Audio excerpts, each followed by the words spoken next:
A reading from the book of the prophet Daniel. In those days, I, Daniel, heard this word of the Lord. At that time, there shall arise Michael, the great prince, guardian of your people. It shall be a time unsurpassed in distress since nations began until that time. At that time, your people shall escape, everyone who is found written in the book. Many of those who sleep in the dust of the earth shall awake. Some shall live forever. Others shall be an everlasting horror and disgrace. But the wise shall shine brightly like the splendor of the firmament. And those who lead the many to justice shall be like the stars above. The word of the Lord.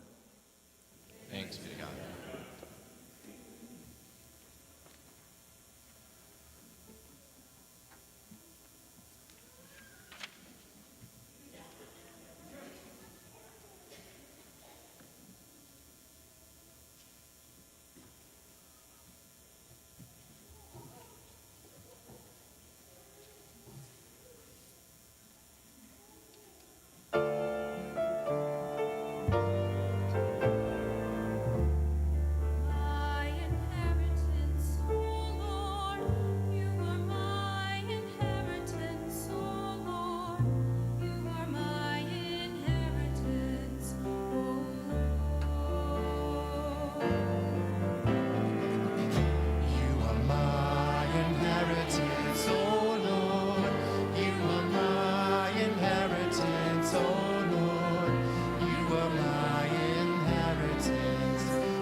A reading from the letter to the Hebrews.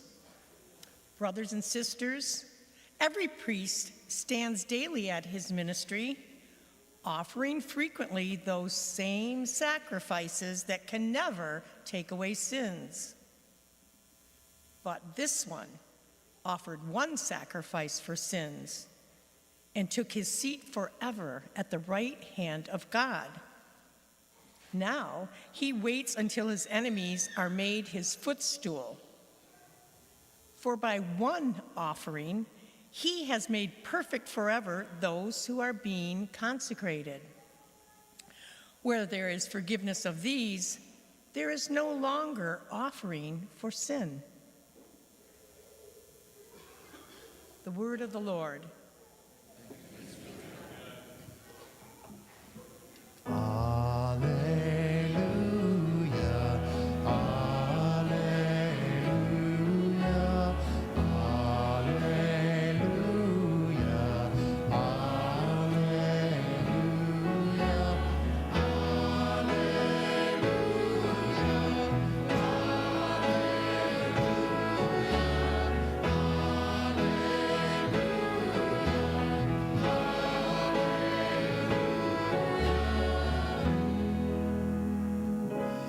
Be vigilant at all times and pray that you have the strength to stand before the Son of Man.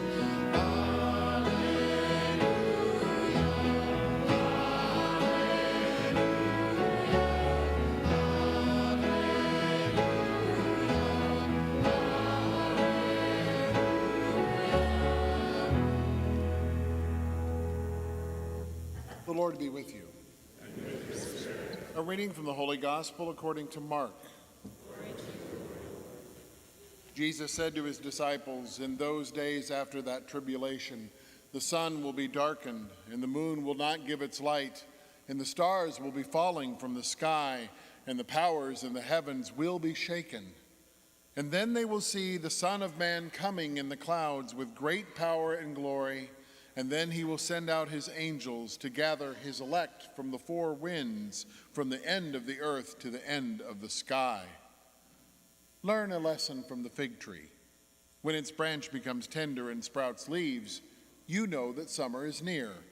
In the same way, when you see these things happening, you know that he is near at the gates. Amen, I say to you, this generation will not pass away until all these things have taken place. Heaven and earth will pass away, but my words will not pass away. But of that day or hour, no one knows, neither the angels in heaven, nor the Son, but only the Father." The Gospel of the Lord. Praise to you, Lord Jesus Christ.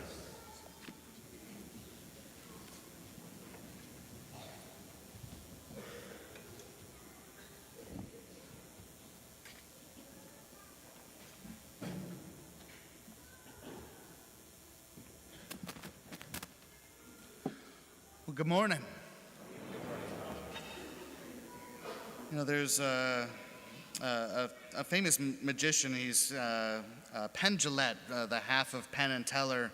That's the big guy who speaks.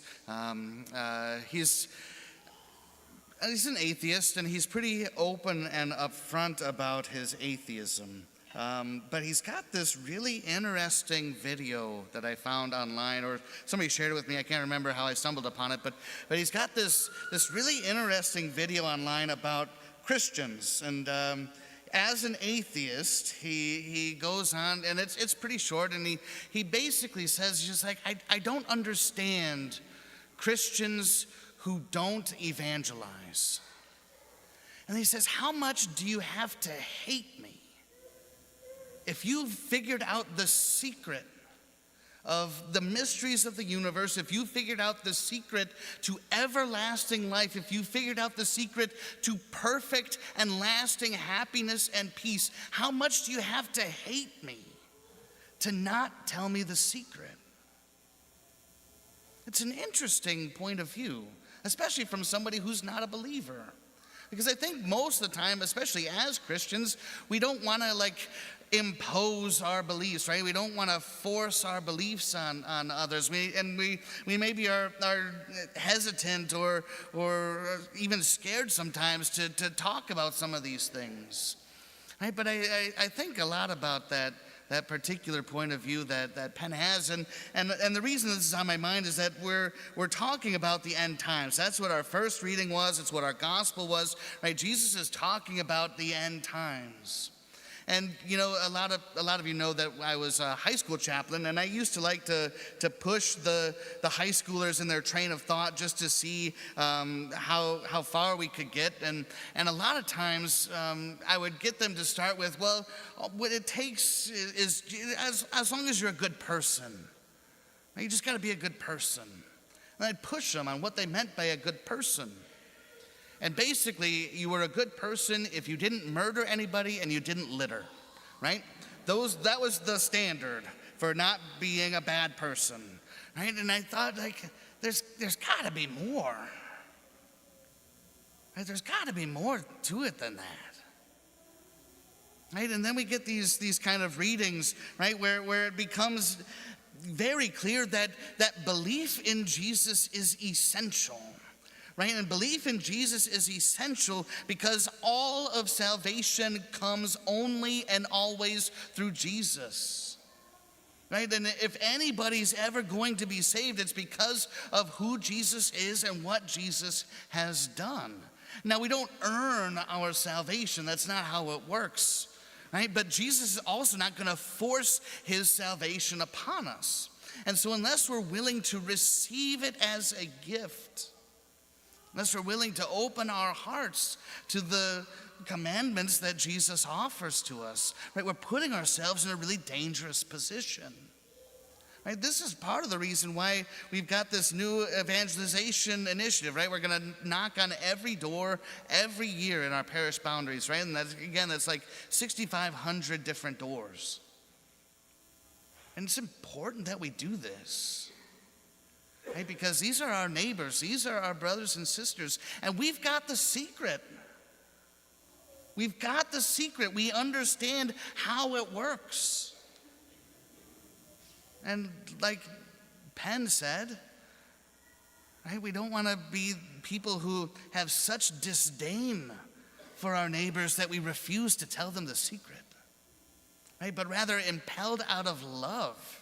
Right, impelled out of love and out of a desire to see the entirety of our brothers and sisters brought into the fold, right? It's out of love that we go and we try to share that with them the good news, right? That's what gospel means. Gospel means good news, right? This is good news that we have to share. It's not like some huge burden that we're trying to impose on somebody, right? But we're just trying to invite them into the relationship that we experience, into the relationship of love and peace and mercy and joy and faith and hope and all of these things, right? We're trying to invite these folks into that same experience that we've had, this encounter moment that we've had with the living Lord, right? Because Jesus is still alive.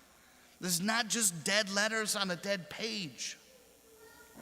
Right? But this experience is firsthand because it's living. Right? And that's what we want to invite our brothers and sisters into. And we're not going to do it perfectly. Right? We know that. At least I hope we know that. And if you didn't know that, I'm sorry to spoil the suspense, but you're not perfect yet, right? And that's okay. Right? It's part of the reason why we come here. Right? We come here to get the courage. We come here to get the faith. We come here to get the grace to respond to the Lord. And sometimes when we screw things up a little bit more deeply, right, we go to the confessional in the back, right? And that's where we receive that unconditional and infinite love and mercy. Right, that we can continue doing all these things, right? Because we want to share with people the experience that we have. We want to share with people the story that we have. We want to share with people the faith that we have. And so it's got to start with us. We've got to actually understand who Jesus is for ourselves. And that's what then we can go forth and spread. Right? It's not about spreading a bunch of rules. Right? It's about telling people about the one that I love. the one who loves me. Right? And that's a compelling story for anybody. Right? And again, it's not about shoving it down their throat, but it's about making an invitation. Right? Inviting them to come and just come and see for yourself. Just come and see for yourself what it could be like for you. Right? And this is again the ultimate kind of thrust and crux of why we're doing not only that particular evangelization experience, but it's why we have basically everything that we have here. Right? We exist in order to bring God to a world that doesn't know they need him, but suffers deeply from his absence. Right? This is the whole reason for our existence as a church. And so as we consider what this might mean for us, the first thing I think we want to do, because there are a couple of things we want to do still at this Mass. The first thing that we want to do right now is we want to pray. Right? We want to ask God to give us that gift of faith. We want to ask God to give us that gift of courage, or that gift of knowledge, or whatever it is that we think we lack that is kind of making us hesitate when we have the opportunity to speak about the Lord. Right? We want to ask the Lord to give us the thing that we need that's going to counteract that and help us overcome those things. Right? And so we want to ask for those gifts. We want to ask for those graces. Right? And we also want to examine those places in our own hearts that are still unconverted. Right? Because we want to start here. Right? We want to start with our gifts, and we want to start with our failings. Right? Because the more we let Jesus overcome our failings, the more we let Jesus actually redeem those places of brokenness, the more we actually let Jesus encounter us in those places of doubt or darkness, right? That's going to actually help us receive those gifts that we're already asking for, right? So those are the two things we want to do right now. We want to ask for those gifts that we know we need, and we want to ask Jesus to help us overcome those places in our hearts that are yet not fully given over to him, right? And as we do that, if we can actually do that, if we can let Jesus overcome those places in our hearts, and we can ask him to supplement everything that we lack with his gifts and his graces, then we can go out. And brothers and sisters, you don't have to be part of that official ministry in order to evangelize. Right? It's a good way, and I'm a little bit biased, but I think it's actually kind of a great way, right? But I would imagine there's somebody in your circle of influence who needs to hear the gospel, who maybe has never heard it, or hasn't heard it in a way that makes sense, or hasn't heard it in a way that's compelling. There's somebody. There's somebody around you who needs to hear the gospel, and you might be the only person who can deliver it for them. Right? Because if it's not going to be us, who's it going to be?